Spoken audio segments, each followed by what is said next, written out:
আসসালামু আলাইকুম মোৰ সন্মানীয় ভিউৱাৰ্ছ, আজি আকৌ নতুন এটা ঘটনা লৈ আপোনালোকৰ সন্মুখত উপস্থাপন কৰিব বিচাৰি আছো। কাৰণ তেখেতৰ লগত হৈ যোৱা এটা মৰ্মান্তিক ঘটনা আপোনালোকৰ লগত শ্বেয়াৰ কৰিব বিচাৰি আছো। কাৰণ ছ'চিয়েল মিডিয়াত যিকোনো বস্তু শ্বেয়াৰ কৰিলে ইয়াৰ সমস্যাৰ সমাধান পোৱা যায়, তাৰ প্ৰমাণ আমাৰ হাতত আছে। তেনেকুৱা এটা সমস্যাত ভুক্তভোগী আমাৰ এই বাইজন। তেখেতৰ কি হৈছে ঘটনাটো, কেনেকৈ হৈছে এই হবিয়ে আমি তেখেতৰ পৰা জানিম। কিয় আহিছে আমাৰ ওচৰত? দাদা, আপনার নাম? মোর নাম শ্রী রূপক ঘোষ। আমার বাসাতে কইতে পারেন, কোনো অসুবিধা নেই, আপনার বাসাতে করে সুবিধা হবে। আমার নাম শ্রী রূপক ঘোষ। আমি গাড়ির টমটমটা পুলিশ পয়েন্টে রাখছি বুয়াপট্টির দিকে ভাড়া মারবার লেগে। আর পিছত যখন আমি গাড়ির পিছনে গেলাম মানুষের কালেকশন করতে, মানুষের ডাকাডুকি করতে, ঘুরে আগে যখন গাড়ির সিটে বসি আমার বাক্সর থেকে সামনের যে বাক্স থাকে টমটমের, দেখি এখানে মোবাইলটা নাই।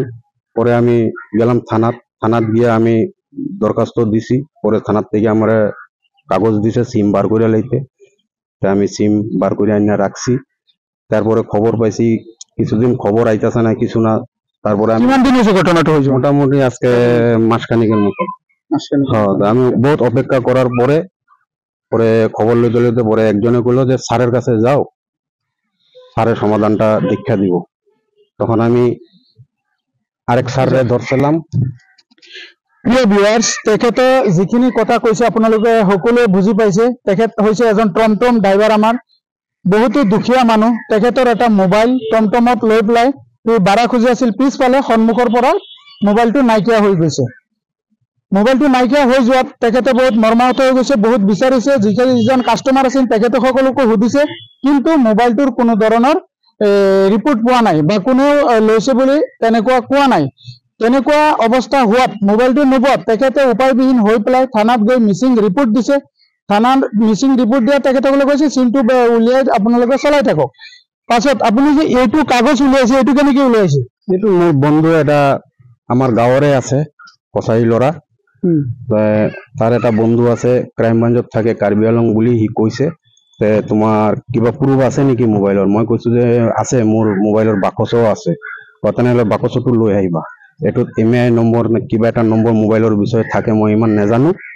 পিছত মই তাক বাকচটো দিলো। দেওয়ার পিছত সেই MII নম্বৰটো তাক বাকচটো ফটো মাৰি কিনে বন্ধুক পঠাই পেলাই পিছত MII নম্বৰ দি পেলাই তাৰ মোৰ মোবাইলত যিটো সিম বিলাক সোমাইছে এইটো ৰিপৰ্টটো পুৰা ডিটেইলছ মোক হোৱাটছআপ কৰি ওলাই আনি দিছে।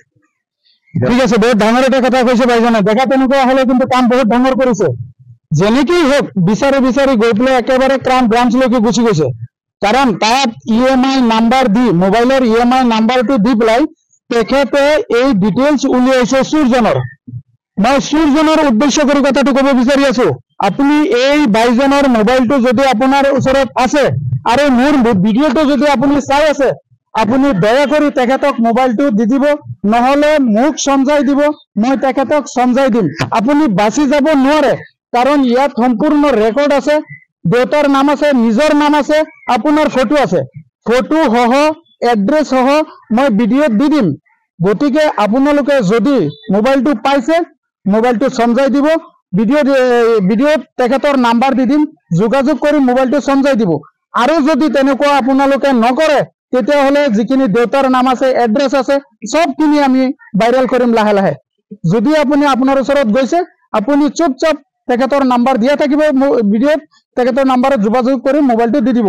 নহলে নেক্সট ভিডিঅ'ত আমি ফটো, দেউতাৰ নাম আৰু এড্ৰেছ গোটেইখিনি বস্তু দি পেলাই আকৌ ভিডিঅ' বনাই পেলাই আমি ছ'চিয়েল মিডিয়াত দিম।